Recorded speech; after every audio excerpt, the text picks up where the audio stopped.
Good morning সবাইকে। এটা ছিল আমার জন্মদিনের সকালটা। তো এভরিডে মানে ছুটির দিনকে আমার যেগুলো কাজ থাকে বেসিক, সকালবেলা আগে ঘর ঝাড় দিয়ে ঘর মোছা, তারপর আমি বিছানা চাদরগুলো চেঞ্জ করে নিলাম। এটা ছিল মায়ের ঘরের, আর এটা ছিল আমার ঘরের। দুটো বেডশিটই ভীষণই ভালো হয়েছে, আর বেডশিট দুটোই কিন্তু আমি অনলাইন থেকে পারচেস করেছিলাম। লিঙ্ক লাগলে বলে দিও তোমরা। সুপ্রিয়া, তুই তো ভূতনির মতো এসছিস রে মুখের মধ্যে। আর আজকে যারা যারা আসছে সবাই কিন্তু আমার বাড়িতে ফার্স্ট টাইম আসছিল। খালি তো ওরকম মনে হচ্ছে। হ্যাঁ খালি তো, এটা কি করার জন্য নিয়েছে জানি না। কি খাচ্ছিস পূজা? জন্মদিন আমি বলতেছিলাম আইবুড়ো মার। এইটা ঠিক বলেছে। ট্যাড়া ট্যাড়া। দে দে দে ক্যামেরাটা দেখাই দে। না, আমি নিজেকে এইভাবে দেখিনি। আয় আয়। তো দুপুরবেলা আমার মা তো এখানে অনেক কিছু করেছিল, 5 রকমের ভাজা ছিল, আর এখানে কাঁকড়া করেছিল, আর মাছের একটা ঝাল করেছিল, আর মাছের মাথা দিয়ে ডাল করেছিল। আমার মনে হয় ফার্স্ট টাইম বাড়িতে জন্মদিন হচ্ছে, তাও ওরা প্ল্যান করে এসেছিল তার জন্য। তো মানে জন্মদিন হলে যেন নিজের তো খাটনি হয়, মায়ের বেশি খাটনি হয়ে যায়। তো আমি একটু আম কেটেছিলাম সবার জন্য, এই বেলুন ফোলানো হচ্ছিল যাতে এটা করতে করতে একটু খাওয়া দাওয়া হয়ে যায়। আর এখানে ওরা হচ্ছে আমার জন্য ব্যাকগ্রাউন্ড বানাচ্ছিল। যখনই আমাকে কোনো কাজ দিচ্ছিল আমি বলছিলাম আমার বার্থডে আমি করতে পারবো না। তারপর আমার বার্থডের কেকটা চলে এসেছিলো। এটার টাইমিং আরও 1 ঘন্টা পরে দেওয়া ছিল, বাট আগে ডেলিভারি হয়ে গেছিলো। আমি তো রেডি হয়ে গেছিলাম, বাট একটা জিনিস না বললেই না, এটা তোমরা সবাই জানো, মানে কিছু ফ্রেন্ডশিপ না আনএক্সপেক্টেড হয়। তো এরা হচ্ছে আমার লাইফে সেই কিছু বন্ধু। অনেক ওরা হেল্প করেছিল, প্লাস কম্প্রোমাইজও করেছিল, কারণ সেদিনকে রাইসটাতে একটু প্রবলেম হয়ে গেছিলো। তারপর এখানে তো সব ব্যাকগ্রাউন্ডে দেখতেই পাচ্ছ কীভাবে ওরা আমাকে অনেকটা সাপোর্ট করেছিল। এখানে ছিলাম আমরা সবাই, মানে আমাদের কোনো সেদিনকের সবার মিলে ভালো ছবি ছিল না। তো এই একটা ছোট্ট ক্লিপ যেটা আমাদের কাছে ছিল ফাইনালি। আর এটা ছিল ব্যাকগ্রাউন্ডটা, যেটা সুপ্রিয়া আর শান্তনু পুরো দুপুরের ওই পচা গরমে আমার জন্য বানিয়েছে। আমার তো ভীষণ পছন্দ হয়েছে, আর সত্যিই ভীষণ ভালো লাগছিল। তারপর সবাই যখন আসলো তারপর কেকটা কাটা শুরু করলাম। আর কেকটা আমার এতটা পছন্দ হয়েছিল, আমার তো ইচ্ছেই করছিল না যে এটাকে কেটে আমরা সবাই মিলে এখন খাবো।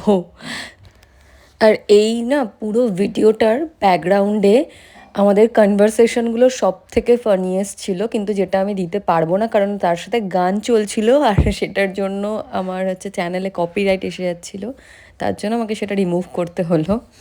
তো একে একে আমি হচ্ছে সবাইকে কেক খাইয়ে দিচ্ছিলাম এখানে। বাট এখানে যেহেতু একটা ভিডিওতে অনেকটা লং হয়ে যাবে, লেন্থি হয়ে যাবে, তাই কয়েকজনকে জাস্ট কেক খাইয়ে দিয়ে দেন আমরা এখানে ভিডিওটা স্টপ করে দিয়েছিলাম। বাট ওরা স্টপ করেনি, ওদের তো মাথায় অন্য কিছু চলছিল। আমি না ভাবছিলাম দেবিকা কেকটা খালি সাইডে নিচ্ছে কেন, আর তারপরেই দেখো তোমরা পুরো স্প্রেটা মানে আমার মানে মাথা টাথা চুল টুল পেছনটা তো পুরো দিয়ে দিয়েছে। ছেলেদের বার্থডে আমি জানি এর থেকে ভয়ানক হয়, বাট আমার বার্থডেতে এই জিনিসগুলো ভীষণ ভয় লাগে যাতে চোখের ভেতর না চলে যায়। তো পুরো স্প্রেটা তো পুরো একদম ভূত বানিয়ে দিয়েছিল সবাইকে। ইভেন আবার এখানটায় মানে মুখে যখন লাস্ট ফিনিশিংয়ে আমার ফেসে যখন দিতে যাচ্ছে তখন শেষ হয়ে গেছিলো, খুব ভালো। আর এখানে গান চলছিল বলে আমি ডান্স করছিলাম। আর এখানে আবার অপোজিট দিকে শান্তনু আবার সুপ্রিয়াকে বলছে ক্যামেরাতে স্প্রে মারার জন্য। আর এখানে সবার কনভারসেশনগুলো এত ফানিয়েস্ট ছিল, মানে আমি নিজে যখন ভিডিওটা দেখছি আমার এত হাসি পাচ্ছে। দেন আইসক্রিম কেক যেটা আনা হয়েছিল সেটা আমি এবার কাট করব। আর এই আইসক্রিম কেকটা ভীষণ টেস্টি, ব্লিঙ্কিট থেকে নিয়েছিলাম আমি। রেড ভেলভেটটা তো আমি খেয়েছি, ব্ল্যাক ফরেস্টটাও খেয়েছি, বাট এটা তো ভাই অসাধারণ ছিল। আর এটা গলে যাওয়ার চান্স ছিল, তাই আমি বললাম যে বাটারফ্লাই কেকটা ছিল সেটা ফ্রিজে রেখে দে, আর এটা এখন কাট করে এটা সবাই মিলে আমরা খেয়ে নিই, কারণ এটা রেখে লাভ নেই। আর এখানে আমরা 4 জন অনেক দিন পর প্ল্যান করলেও যেখানে দেখা হয় না, বার্থডে বলে দেখা হয়েছে। তারপর আমরা এখানে ডিনার করতে বসে গেছিলাম, কারণ ওরা সবাই বেরোবে। তো এখানে তো এতটা মানে আমাদের খাওয়া দাওয়া হয়ে গেছিলো যে পেটে আর জায়গা ছিল না। চাটনি ফাটনি আরও যা যা ছিল সেগুলো তো খাওয়া হয়নি। যাই হোক, তো শেষ পাতে মিষ্টি। কি হবে মা? এ দেখ তোকে বলো দি বলো 51 টাকাটাই মেরে দে। হ্যাঁ, বাড়ির দরজার গোড়ায় গিয়ে নামবে। খুলে দাও না, এটা খুলে আছে। এই তুলবো না নে। না আমাকে তুল, আমি যে ভাবে দিচ্ছি এই রসটা চিপে দে যদি আমার গলায় আটকে যায়।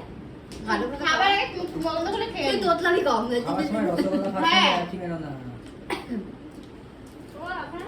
খেলে খাও না ঠান্ডা দেবে মুখে এসে গেছে রে একদম গলা নাকে সবকিছু চলে যাবে পৃথিবীর টাটা। এত বড় কি ওটা যাও লাউডা আমি কি কুমড়ো। আর করো তোলো খাওয়াতে পারবে এই দেবিকা ধর ধর ধর ধর পুরো তোর মুখের সাথে গোল। না না প্যাসেঞ্জারিও করা যাবে না টাটা টাটা। আবার আসবে একদিন সত্যি ও আচ্ছা আমাকে না নিয়ে দিচ্ছিস 1 second happy birthday thank you. সবাইকে থ্যাংক ইউ এত উইশ আর ভালোবাসা দেওয়ার জন্য। গিফটটা কিন্তু নেক্সট ভিডিওতে ওপেন করবো। টাটা।